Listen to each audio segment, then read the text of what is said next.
तो स्टार्ट करते हैं आज का लेक्चर नेचुरल सिलेक्शन, जो कि अगर हम देखें तो सबसे ज़्यादा सर्च किया हुआ टॉपिक है इंटरनेट का, क्योंकि सबसे ज़्यादा कन्फ्यूज़न जो होती है नेचुरल सिलेक्शन में होती है जब हम इवोल्यूशन पढ़ते हैं। तो वैसे देखें तो नेचुरल सिलेक्शन बहुत सिंपल सी चीज़ है। आप इसके नाम से समझ सकते हैं नेचुरल सिलेक्शन, यानी कि यहाँ पे क्या हो रहा है, नेचर द्वारा सिलेक्ट किया जा रहा है। इसे अगर हम बात करें सबसे पहले किसने दिया था, तो चार्ल्स रॉबर्ट डार्विन नाम के एक साइंटिस्ट हैं जिन्होंने सबसे पहले नेचुरल सिलेक्शन के बारे में कहा था।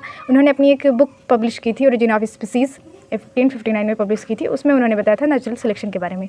अगर हम सिलेक्शन ओवरऑल देखते हैं तो 3 तरह के होते हैं, एक नेचुरल सिलेक्शन होता है, एक सेक्सुअल सिलेक्शन होता है, एक आर्टिफिशियल सिलेक्शन होता है। वैसे कभी कभी तो कहा जाता है कि इन दोनों को एक ही में रख लेते हैं और 2 तरह के सिलेक्शन बताए जाते हैं, नेचुरल सिलेक्शन और आर्टिफिशियल सिलेक्शन। तो अभी हमारा जो मेन फोकस है वो है नेचुरल सिलेक्शन पे।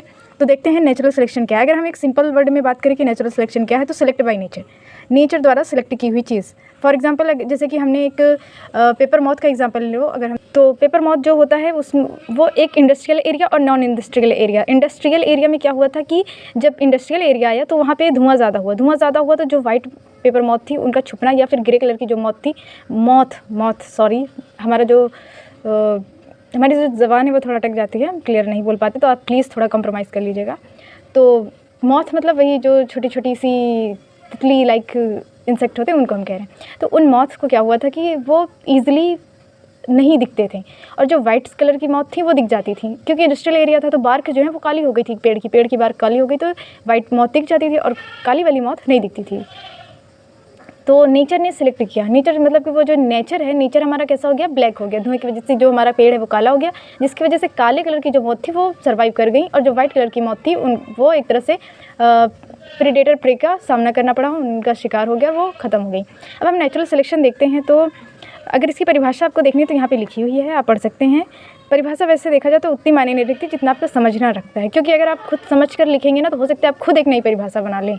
तो ये मैटर नहीं करता कि आप परिभाषा याद करके ही लिखें, ज़रूरी नहीं है कि आप परिभाषा याद करके लिखें। हाँ, अगर आपने उस चीज़ को समझ लिया तो आप खुद एक नई परिभाषा बना सकते हैं उस चीज़ की। तो परिभाषा हमने यहाँ पे लिख दिया है, आप उसे पढ़ सकते हैं।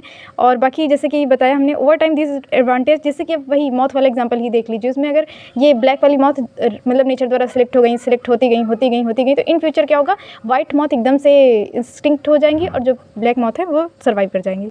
तो अब हम देखें टाइप्स ऑफ नेचुरल सिलेक्शन, तो डायरेक्शनल सिलेक्शन, स्टेबलाइजिंग सिलेक्शन और डिसरप्टिव सिलेक्शन।